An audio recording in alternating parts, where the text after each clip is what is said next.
اور اجاز درانی کی بیٹیوں کی حیثیت سے خوبصورتی قدرت نے ورثے میں ودیت کی ہے۔ سن 80 کی دہائی میں جب ملکہ ترنم نور جہاں انڈیا کے دورے پر گئیں تو ان کی بیٹی ہنا ان کے ہمراہ تھیں۔ ایک طرف تو پورے بالی ووڈ کی آنکھیں ہنا کی خوبصورتی کو دیکھ کر خیرہ کن تھیں، دوسری طرف انڈین فلم انڈسٹری کے دو معروف پروڈکشن ہاؤسز میں جس میں یش چوپڑا اور شو مین راج کپور شامل تھے، دونوں ہنا کو اپنی فلموں کا کردار بنا کر اس کی خوبصورتی کو سیلولائٹ پر محفوظ کرنے کے شدید خواہش مند تھے، لیکن نور جہاں اور ہنا دونوں نے یہ کہہ کر انکار کر دیا کہ ان پر پہلا حق پاکستان کا ہے۔ ٹینا نے بتایا، ماں اپنے بچوں کی عاشق تھیں، اس لیے کہا کرتی کہ میں انہیں دنیا کی ہر شے سے عزیز ہوں۔ اسی طرح ماں میری بہن ہنا کی آنکھوں کی عاشق تھیں اور کہا کرتی کہ رب نے ہنا کی آنکھیں اپنے ہاتھوں سے بنائی ہیں۔ ٹینا نے بتایا کہ نور جہاں انڈین اداکارہ ہیما مالنی کی پرستار تھیں۔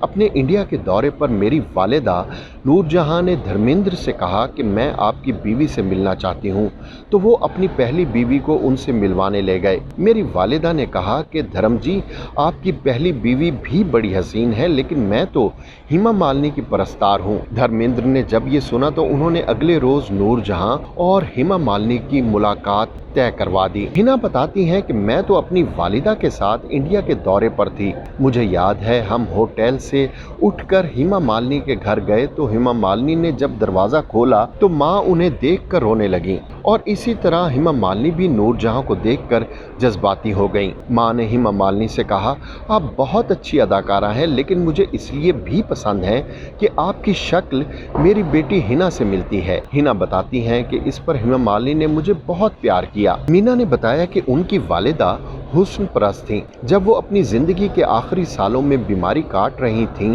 اور ICU میں داخل تھیں تو میری ایک سہیلی ماں کی خیریت دریافت کرنے آ گئیں۔ ماں نے اپنے منہ سے آکسیجن ماسک اتار کر میری سہیلی کو اپنے پاس بلایا اور اس کی خوبصورتی کی تعریف کی۔ جب نور جہاں کی تینوں بیٹیوں سے یہ سوال کیا گیا تو اس پر ہنا نے کہا کہ ان کی والدہ قدرتی طور پر خوبصورت تھیں، وہ ایک خوبصورت خاندان میں پیدا ہوئی تھیں۔ ان کی بڑی بہن آپی ایدن جو نور جہاں کی بڑی بہن تھی وہ بڑی حسین خاتون تھی۔ ماں بتاتی تھی کہ ایک طویل عرصے تک تو وہ اپنے آپ کو میک اپ آرٹسٹوں کے سہارے چھوڑ دیا کرتی تھیں، وہ جیسے چاہیں منہ کو بنا بگاڑ دیا کرتے تھے۔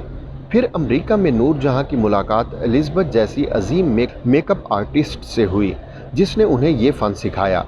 اس کے بعد نور جہاں نے اپنے چہرے کو کبھی کسی میک اپ آرٹسٹ کو ہاتھ نہیں لگانے دیا تھا۔ الزبتھ سے پہلے انہوں نے برِ صغیر کی نامور فنکارہ مختار بیگم سے ان کا انداز مستعار لیا جو فریدہ خانم کی بڑی بہن تھیں۔